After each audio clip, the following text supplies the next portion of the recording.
Bonjour à toutes et à tous, salut Swan. Salut Erwan, bonjour à toutes et à tous. Vous êtes dans le Kit Parade 131 de cette fin octobre. Et nous allons essayer de parcourir le top 10 plus les nouveautés. Il y a un nombre monstrueux, ça tombe bien, c'est Halloween, de nouveautés. On les a pas toutes prises évidemment, on en a pas mal quand même. Donc on va pas s'apesantir sur tous les jeux. On vous le dit direct, parce que c'est du délire. Autre news importante, Swan. Nous ne sommes pas là la semaine prochaine. Non, c'est les vacances. Ouais. C'est les vacances. Voilà, on a dit qu'on méritait une semaine de repos. C'est trop compliqué là pour nous deux de faire l'émission la semaine prochaine. Et donc, on se retrouvera dans 2 semaines. Au pire, ce que vous pouvez faire, c'est comme il y a beaucoup de nouveautés, vous regardez la moitié de la vidéo cette semaine et l'autre moitié la semaine d'après. Voilà. C'est pas super pour l'algorithme. Hein. Non, J'avoue. c'est pas ouf. Non, faites pas ça. Au pire, regardez-la 2 fois alors. Ah bah voilà, ça c'est mieux. Là, c'est mieux. Là, ouais. Ça, c'est... Allez, c'est parti pour le top 10 parce qu'on n'a pas trop de temps à perdre, il y a beaucoup de choses. 10e position, nouveauté et entrée dans le top 10, c'est Nocturne avec 61 000 €, 2224 contributeurs et il est là 40 jours. 40 jours, c'est énorme. Donc c'est par l'éditeur de Calico, le gentil jeu avec les petits chats, et Cascadia, donc qui a eu l'As d'or, hein, je sais plus, c'était il y a 2 ans, quelque chose comme ça. Il me semble, ouais, c'est ça. Ou le Spiel. Non, il a peut-être eu le Spiel plutôt. Je sais plus. Enfin bref, il a eu un prix prestigieux, Cascadia, c'est un très bon jeu d'ailleurs, hein, de placement, d'écosystème. Voilà, comme il y en a beaucoup maintenant. D'ailleurs, il y a une extension qui va arriver bientôt de Cascadia, chez Lucky Dog Game. Donc Nocturne. Alors Nocturne, c'est l'histoire de renards magiciens. Ne me demandez pas pourquoi, ça dépasse notre entendement. Voilà, c'est des renards magiciens. Donc vous avez des jolies petites bouilles de renards. Moi j'adore les renards, ça fait partie de mes animaux préférés. Avec des espèces de capes de magiciens. Bon, la DA est un peu kitschos. Je trouve que c'est limite. Ce que je trouve un petit peu dommage aussi, c'est que voilà, Flat Out Games, ils ont fait pas mal de campagnes. Hein. On rappelle que même les jeux que tu citais tout à l'heure, Calico, Cascadia, c'était des jeux Kickstarter. Ils avaient eu ensuite Verdant, qu'ils avaient fait après. Et ce problème, c'est que je trouve qu'ils tirent pas vraiment de conclusion de leurs expériences passées. Bon, après, en même temps, le succès est au rendez-vous. Ah ouais. Mais c'est vrai que là, on se retrouve encore avec une campagne de 40 jours. Il y aura quasiment pas de stretch goal. Si c'est comme pour Verdant, il y aura quasiment plus de communication après. Bah là on voit il y a 0 actu, il y a aucune info dans la FAQ, il y a aucune interaction avec les joueurs. Et le problème c'est qu'il y a aussi plusieurs modes de jeu qui sont assez intéressants, parce qu'il y a le mode solo et il y a aussi un mode ce qu'ils appellent familial, pour simplifier un petit peu les règles quand on joue avec les enfants. Après voilà, c'est du puzzle game, voilà, vous allez avoir un plateau devant vous, vous allez devoir faire des combinaisons entre vos plateaux personnels et on va dire le plateau central, et à partir de ça vous allez pouvoir scorer pour savoir qui est le meilleur magicien. Mais voilà, le problème c'est que 40 jours et on sait que on s'en reparle la semaine prochaine, on n'aura rien de plus à vous dire que ce qu'on vient de vous dire là. Enfin dans 2 semaines. Et il y aura rien de plus, et moi je trouve ça assez agaçant quoi. Enfin dans ce cas-là, si vous n'avez pas besoin de financement participatif, passez directement par une boutique quoi. Vendez le jeu et puis le problème est résolu. Et donc voilà, oui, il faut récolter des artefacts, faut grandir son pouvoir de magicien et faire le beau coq à côté de ses collègues. Vous pouvez essayer le jeu sur Tabletopia. 9e place, également une entrée, également une nouveauté, The Red Dragon Inn Allies, Melvin vs Mara. 79 000 €, 2344 contributeurs, il est là une dizaine de jours. Alors The Red Dragon Inn, c'est une vieille histoire, hein. Il y a je sais pas combien d'extensions. Le principe c'est, il est rigolo d'ailleurs le principe de jeu, c'est un jeu qui se passe dans une taverne.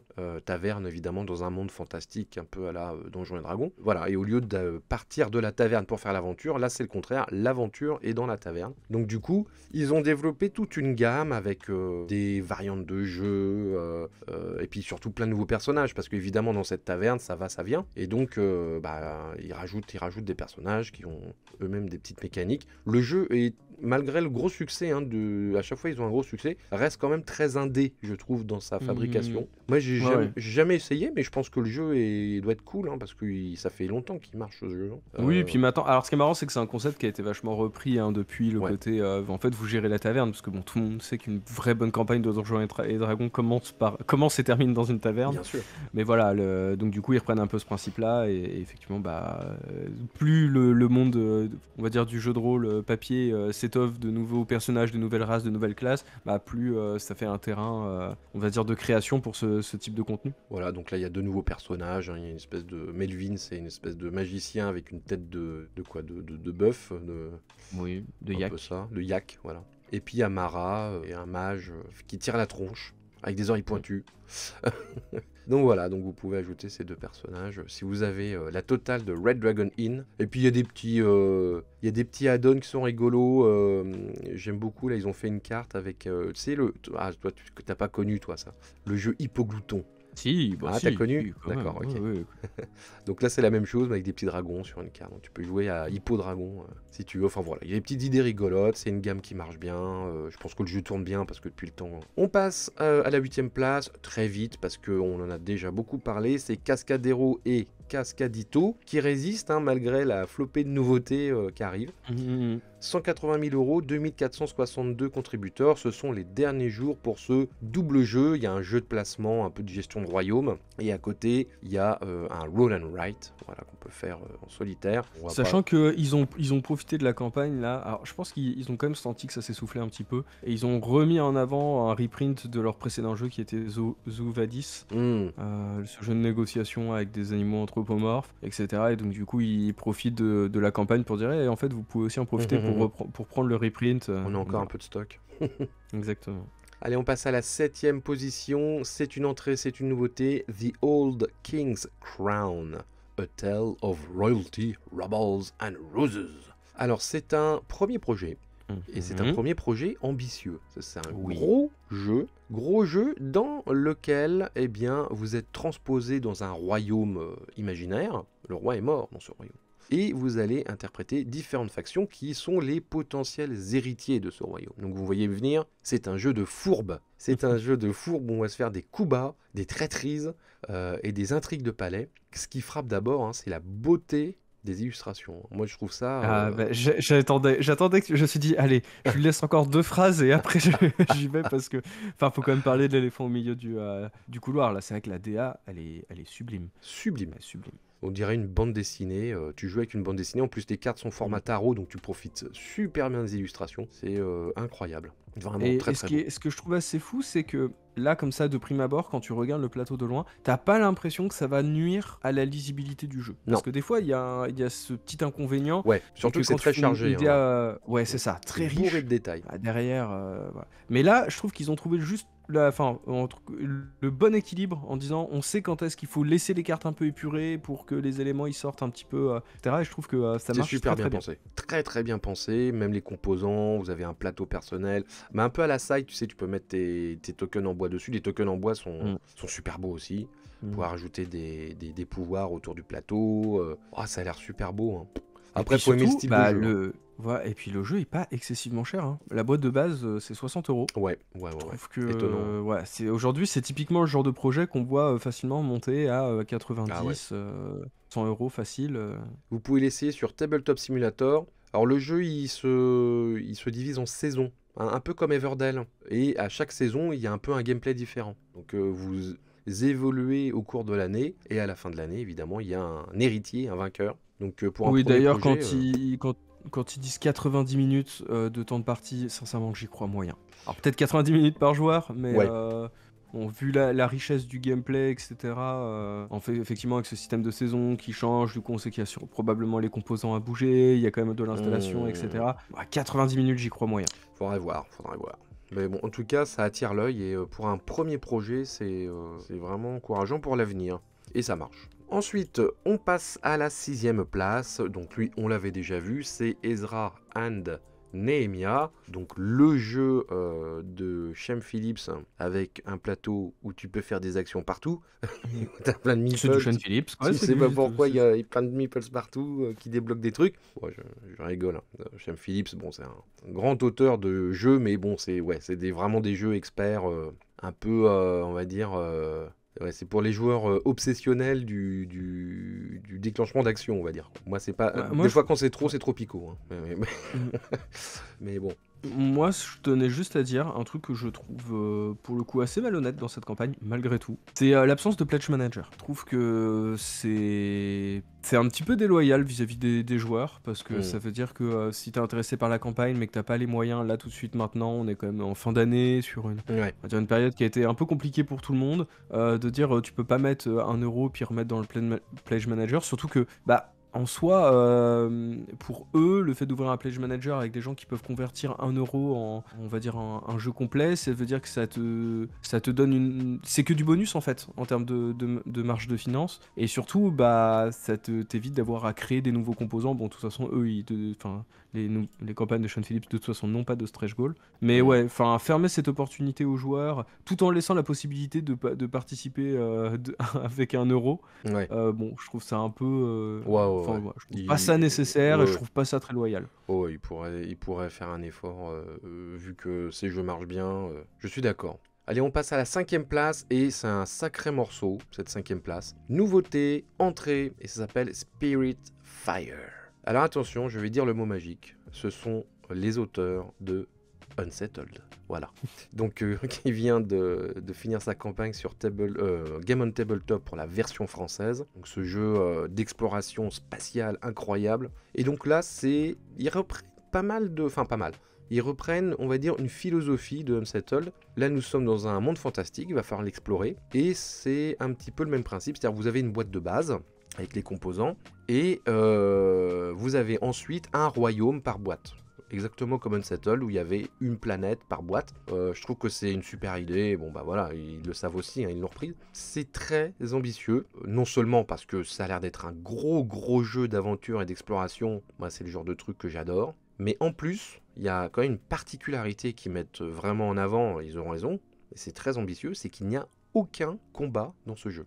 Aucun. Et les défis vont être sur un autre plan, les défis vont être plus dans des dilemmes moraux, des choix, et donc voilà, vous n'allez jamais sortir d'épée dans ce jeu. Alors comment ça va marcher, moi je ne pourrais pas vous le dire en détail. Disons qu'il y a des espèces de petits bouquins avec des schémas, on va dire. Ouais, c'est ça, comme on dirait presque des arbres de compétences qu'on peut avoir dans C'est ça. certains Ouais. jeux, espèce de C'est ça, sphériés. exactement. C'est les arbres de compétences un petit peu, ouais. Et donc que vous allez remplir petit à petit comme un puzzle, quoi. Et qui vont vous débloquer des actions ou ils vont vous donner des compétences ou qui vont changer le cours de l'histoire.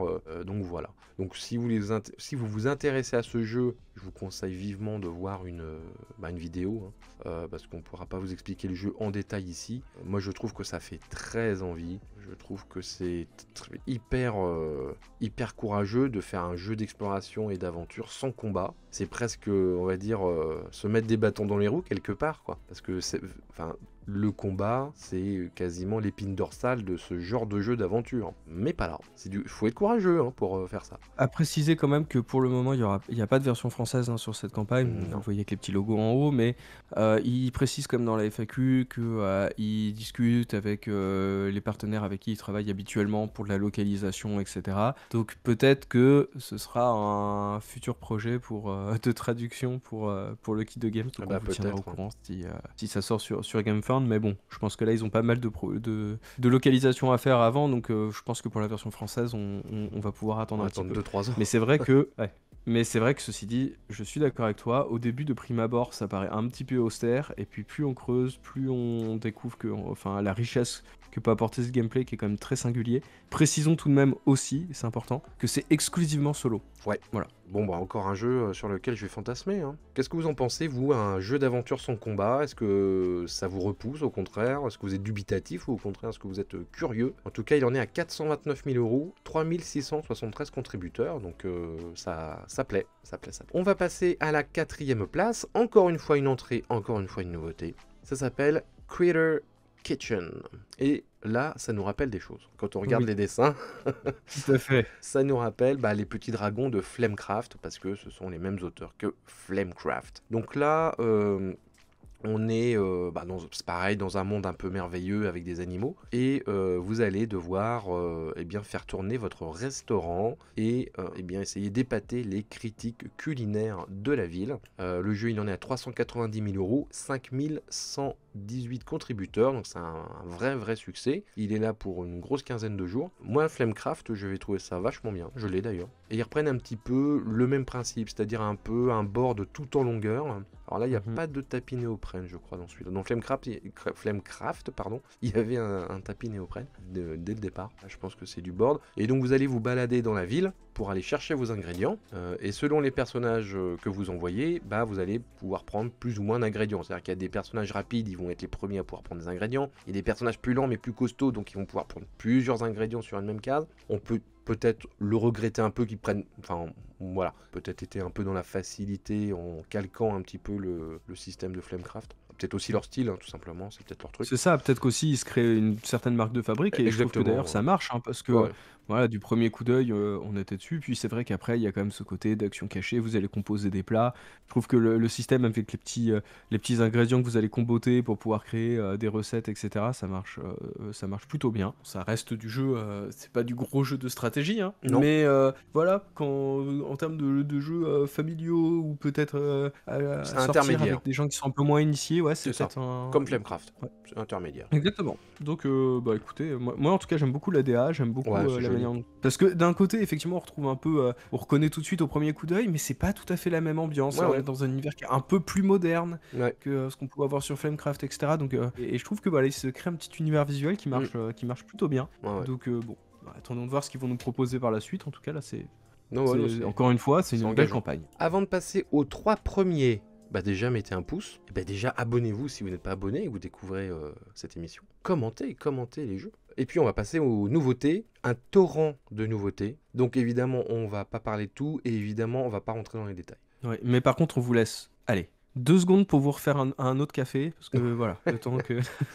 Allez, on commence, on va faire la flopée de GameFound. Je vais commencer par Dream Escape, qui est globalement un jeu dont vous êtes le héros. Hein, Oui, sauf que vous passez du livre, C'est ça. mais et vous le remplacez par des cartes, par des plateaux joueurs, etc. etc. C'est un jeu pour un joueur, mais tu peux jouer à 2 joueurs parce que le deuxième joueur peut faire le narrateur. Donc c'est là où ça rejoint un petit peu des mécaniques de jeu de rôle.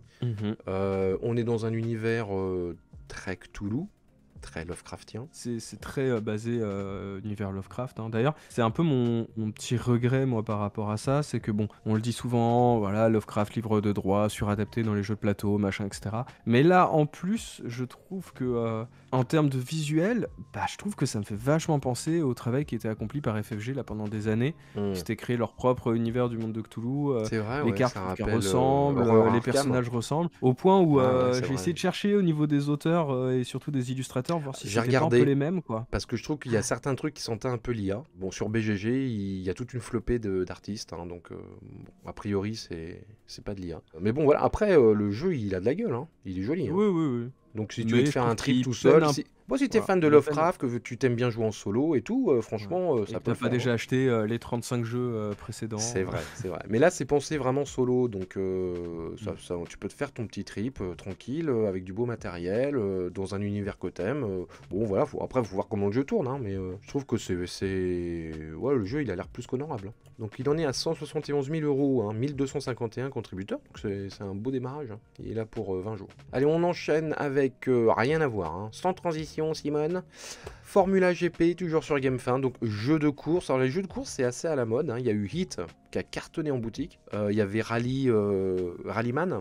Donc là, on est reparti sur Formula GP. Alors là, on est dans la Formule 1 pure et dure, avec de la VF. Alors pareil, hein, circuit modulable, vous pouvez créer votre propre circuit. Il y a 2 modes de jeu, enfin même 3 modes de jeu, un jeu facile, familial, on va dire presque.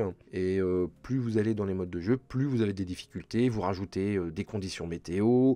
Après, les pilotes deviennent asymétriques, hein, ils ont des petits pouvoirs, ce qui n'est pas le cas dans le truc de base. Voilà, bon, moi je trouve pas ça très joli, très sincèrement. Mais je trouve que de manière générale, les jeux... Bon, moi déjà, les jeux de bagnole, ça m'intéresse pas trop, à part Car Wars.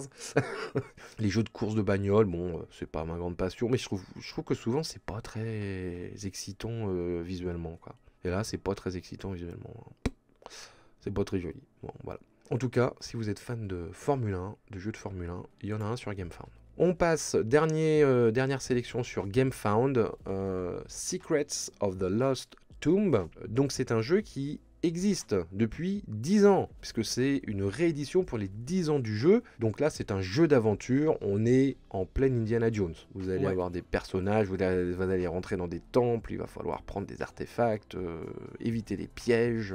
Et c'est Everything Epic qui fait ce jeu. Alors Everything Epic, ils ont fait un jeu absolument génial qui est l'adaptation du film de John Carpenter, Big Trouble in Little China, ou Jack Burton dans Les Griffes du Mandarin pour la VF, qui est un film de 1985, qui est un film culte, qui est devenu culte, c'était un bide à l'époque, mais le film est devenu culte, et c'est pour moi une des meilleures adaptations de films en jeu. Le jeu, il est génial. Et ils avaient refait, tu sais, un gros jeu d'espionnage après sur... je crois que c'était sur Kickstarter. Oui, ça me dit quelque chose. Ouais. J'ai oublié le nom, mais c'était ultra ambitieux. Je l'avais vu déployer la dernière fois que j'avais été à Essen, il y a quelques années. Donc ils sont toujours très très généreux en matériel, Everything Epic. Ils sont très américains.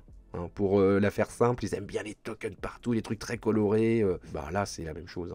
Donc ils vous font tout un comparatif du matos du jeu original qu'ils ont upgradé pour ce nouveau reprint.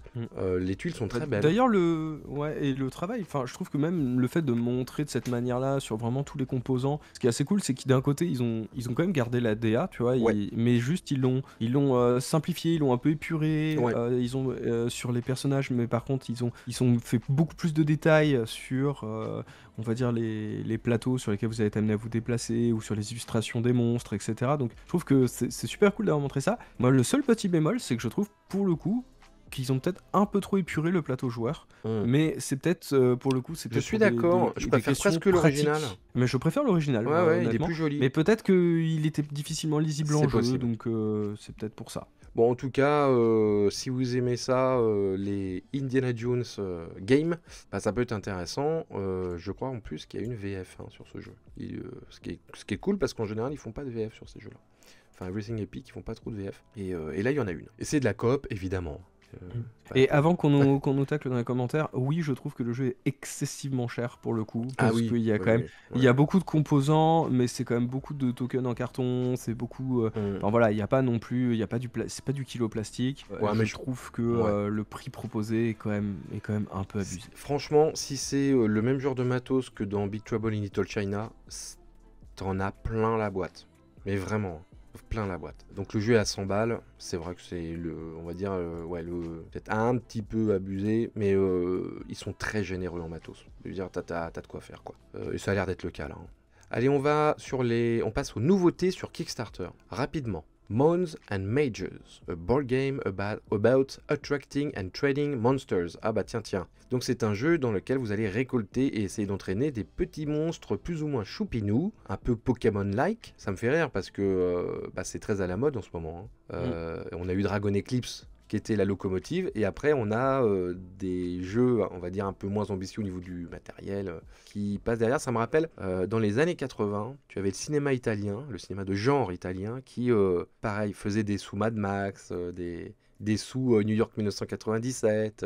Alors je dis sous, c'est pas péjoratif, c'est qu'il y avait moins de budget, quoi. Et là c'est un peu pareil, donc on s'accroche à la locomotive Awaken Realms, et puis voilà. Bon, après ils ont peut-être développé leur jeu indépendamment. Des fois t'as des idées, c'est comme le Cinoche, des fois t'as des idées pareilles, mais ils sont pas copiés, c'est juste que ça a été, c'est juste l'air du temps, on va dire. Donc voilà, c'est un jeu dans l'air du temps. C'est-à-dire récolter les monstres, les entraîner et avoir sa petite collection de monstres. Donc là, c'est surtout de la carte. Si c'est le genre de truc qui vous plaît, il y a une VF. Et du coup, le jeu est, on va dire, à un prix correct, parce qu'il est à 35 €. Donc c'est plus que correct pour un jeu de collection de monstres. C'est moins cher que Dragon Eclipse, même si Dragon Eclipse était une très bonne affaire dans sa version standees, comme on l'avait fait remarquer. Et voilà, il en est à 602 contributeurs. Tiens, je vais te laisser parler, parce que j'ai beaucoup parlé. Oui, il faut reprendre ton souffle. Voilà, c'est ça. D'un autre genre de créature, mais plus...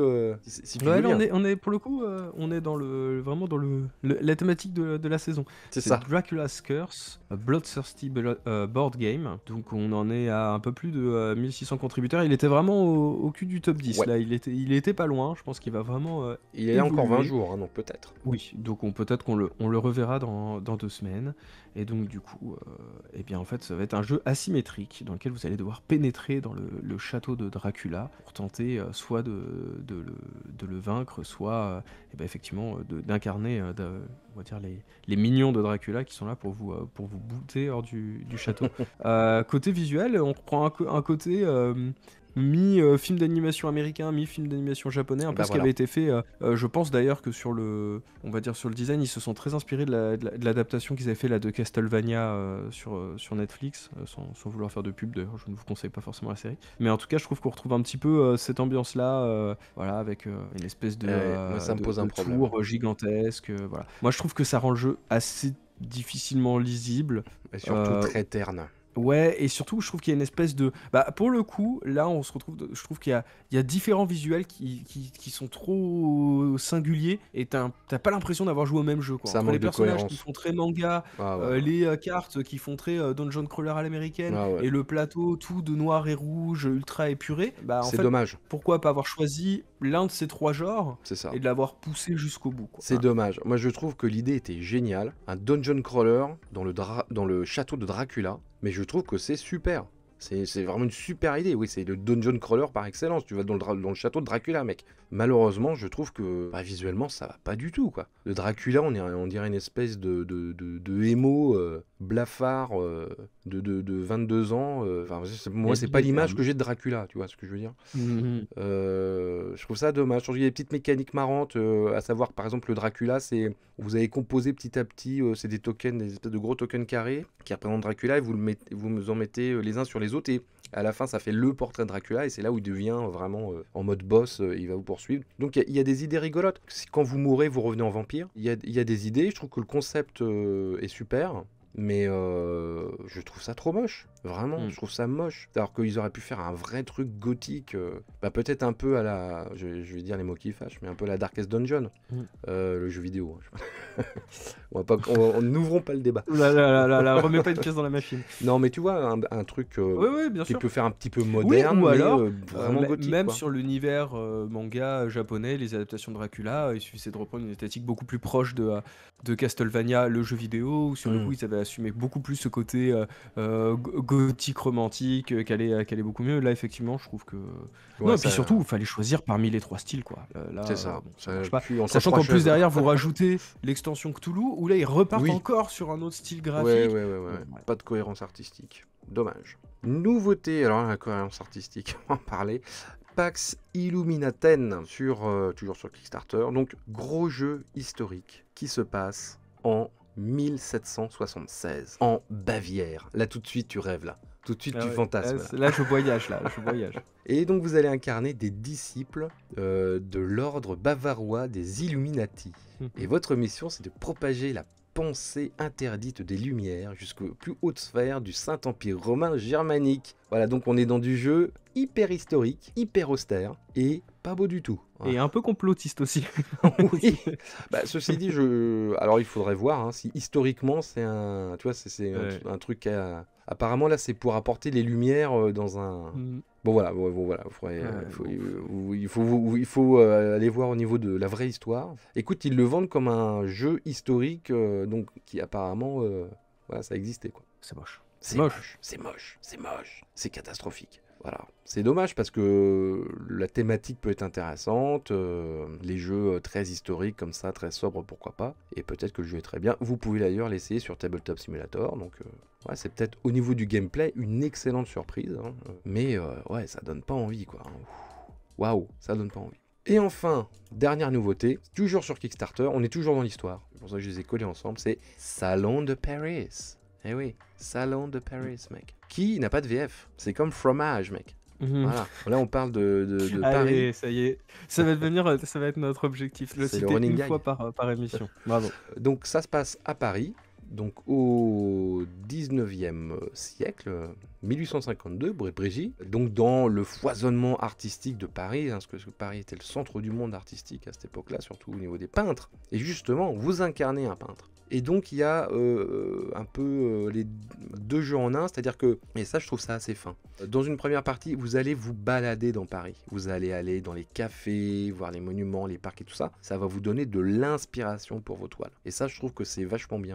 Et Carrément. deuxièmement, il va falloir briller lors du fameux Salon de Paris, puisque c'est une espèce de grosse foire à la peinture, hein, aux œuvres picturales, et vous allez essayer d'attirer l'œil des critiques, des vendeurs, etc. Enfin des acheteurs plutôt. Ouais, et puis des mécènes aussi. Et des mécènes, voilà, exactement. Donc je trouve que c'est une belle idée, je trouve que c'est assez finement pensé. Le plateau est assez original, hein, il y a une petite prise de risque avec ce plateau en forme de palette, hein, de peinture. Après, c'est pareil, c'est pas très joli, quoi. Ça manque un peu d'inspiration graphique, c'est Ce qui est un peu dommage pour la thématique exactement, du c'est jeu, ce que quoi. j'allais Ouais. dire. C'est ce que j'allais dire. C'est vrai que tu te dis, bah merde, quoi, vous faites un truc sur des peintres de génie, et vos tuiles et vos cartes, elles sont quand même très moyennes, quoi. Donc c'est un peu dommage, voilà. Mm.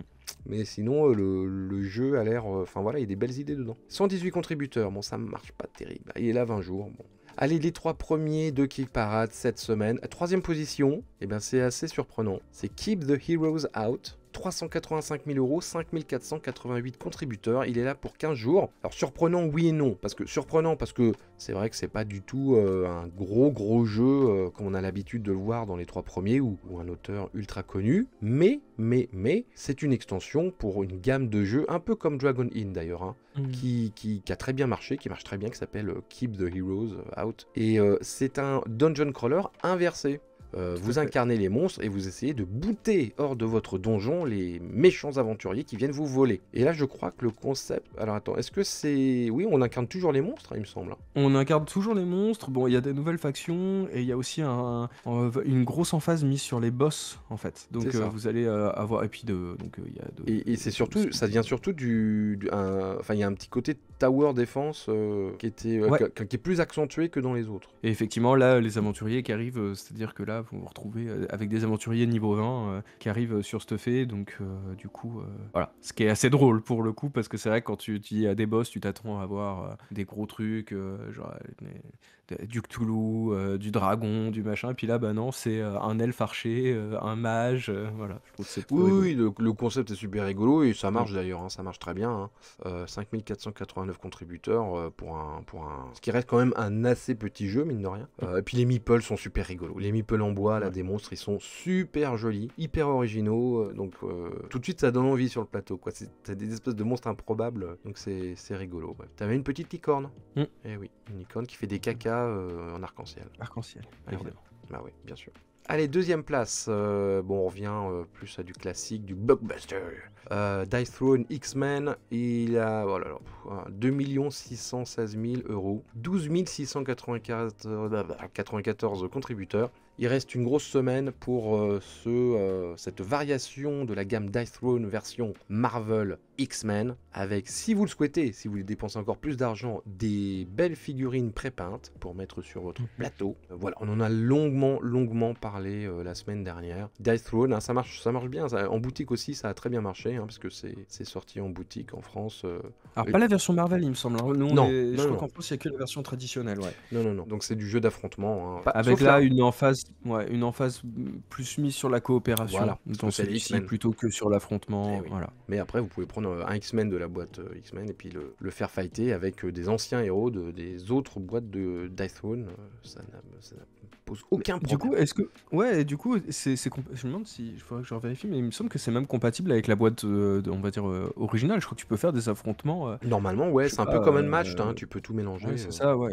Père Noël versus Wolverine, quoi. Ah ouais, c'est rigolo. Bah ouais, c'est très Unmatched. Hein. Il y a la gamme Unmatched qui ressemble beaucoup à ça. Bon, c'est pas les mêmes mécaniques. Unmatched, c'est plus du deck building. Sur le concept, c'est un peu ça. C'est des affrontements un peu improbables entre personnages très asymétriques. Voilà, en tout cas, c'est un gros carton. Donc la gamme, elle va persister. Après, alors, qu'est-ce qu'ils vont faire après Marvel? Qu'est-ce que tu veux faire après Marvel? C'est la crème de Star la Wars. crème. Ah ouais, mais c'est moins gros que, tu vois, c'est une licence qui est les moins grosse que Star Wars. Les personnages sont plus. Ouais. Non, Pokémon. Ah ouais. Ah oui. Ouh là là, oui. Avec un système d'évolution et. Oui. Ouh là là. Dice Throne voilà. Pokémon. Bon bah je vous laisse. Ouh là là. Je vous laisse aller négocier avec Game Freak. Oui, bonne chance. Et bon courage. Nous sommes de tout cœur avec vous. Ok, allez, premier de ce classement. Bon, c'est pas une surprise. C'est pas une surprise, c'est The Witcher Path of Destiny. 2 285 000 euros, plus de 25 000 contributeurs. Énorme carton. On avait regardé The Witcher The Old World, qui était leur précédent jeu autour de The Witcher, avait fait 40 000 contributeurs. Donc ils feront, là il reste 10 jours, moins de 10 jours, ils feront pas autant que The Witcher The Old World, mais ce qu'on avait constaté quand même, c'est que vu que ce jeu est un peu plus abstrait, on est moins sur un jeu de plateau où on va affronter des monstres, etc. Là, on est plus dans je fais des actions avec mes cartes pour pouvoir laisser ma trace dans le livre d'histoire qui est écrit sur les sorceleurs. Donc c'est un concept un petit peu plus, on va dire... Moi, il y a quelqu'un qui a très bien résumé ça dans les commentaires la semaine dernière. C'est plus centré autour des mécaniques de jeu plus que sur du narratif. Voilà. Et donc du coup, voilà... C'est plus sophistiqué, on va dire. Voilà, c'est le mot que je cherche. L'idée, c'est... quelqu'un doit écrire une fable autour des héros qui accomplissent des quêtes, et en fait il faut que ce soit toi qui arrives à tirer ton épingle du jeu pour être le plus inspirant pour ce conteur. Et donc du coup il y a un côté, vous faites la mission tous ensemble, mais à la fin il n'y en a qu'un seul qui sera plus mis en avant dans l'histoire du conteur. Et moi je pensais pas que ça allait cartonner autant, franchement, vu le concept du jeu qui est un peu plus... 25 000 contributeurs, c'est un énorme succès. Je sais pas pendant combien de temps ils ont la licence, là, les Go On Board là. Je sais pas, je sais pas, mais en tout cas, mais... mais bon, de toute façon, c'est des projets et aussi derrière la création de ces jeux. Je pense qu'il y a aussi le partenariat, comme il s'agit d'une boîte polonaise. Pour les jeux vidéo, on rappelle que The Witcher c'est une licence pour le coup, c'est tiré d'ouvrages qui sont polonais. Les jeux vidéo ont été faits par une boîte de jeux vidéo qui est localisée notamment à Varsovie. C'est du... là c'est la fierté nationale. Voilà, c'est la fierté nationale. Donc à mon avis, je pense que c'est un partenariat qui est prêt pour rester, sachant que là ils ont déjà annoncé que après le semi-échec de Cyberpunk, ils allaient revenir sur la licence The Witcher. En jeu vidéo, tu parles. En jeu vidéo. Donc, m'est avis que c'est pas la dernière fois qu'on voit des jeux tirés de ce truc-là. D'ailleurs, faites-nous un vrai jeu de Gwent. Vu le nombre qui a joué aux jeux vidéo, c'est le nombre d'heures qu'on a passé sur ce jeu de cartes. Je ne comprends pas qu'on ait toujours pas fait une vraie version. Qu'on ait fait une vraie version sur de jeu de cartes en format jeu de plateau. Ça serait vraiment très très bien. Faites ça. D'accord. Ça se trouve, ça va être... peut-être dans un stretch goal quelque part. Non, ils vont redévelopper un jeu. Bon, en tout cas, c'est un carton. Go On Board, l'éditeur, commence vraiment à faire partie des gros. Il faudrait qu'ils aient le même genre de succès, mais avec un jeu non Witcher, vraiment pour asseoir leur truc, leur puissance. Et bien voilà, on a fait le tour du top 10 et en tout cas des nouveautés que nous trouvons notables. Merci de nous avoir suivis. Donc on se dit dans 2 semaines, parce que la semaine prochaine il n'y a pas d'émission. Et puis voilà, on va se reposer, Swan, un petit peu. Eh oui, tout à fait. Et on vous souhaite à vous aussi de bonnes vacances, et si vous en avez. Sinon, reposez-vous bien, jouez bien, et on se retrouve dans 2 semaines. Salut tout le monde. Ciao.